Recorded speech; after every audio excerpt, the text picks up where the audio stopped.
ایک گاؤں میں ایک غریب لڑکا علی رہتا تھا۔ علی بہت محنتی اور ایماندار تھا، لیکن اس کے پاس زیادہ وسائل نہیں تھے۔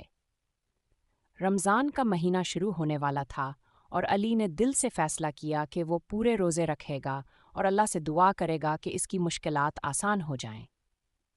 رمضان کی پہلی رات کو علی نے اپنے ٹوٹے پھوٹے گھر میں بیٹھ کر دعا کی، یا اللہ، مجھے اتنی طاقت دے کہ میں روزے رکھ سکوں اور اپنے والدین کی خدمت کر سکوں۔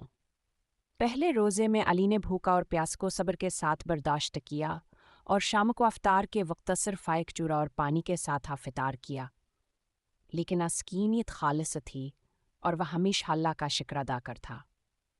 گاؤں کے ایک امیر تاجر نے ایک دن علی کو دیکھا، کہا کتنی محبت اور عاجزی کے ساتھ عبادت کر رہا ہے۔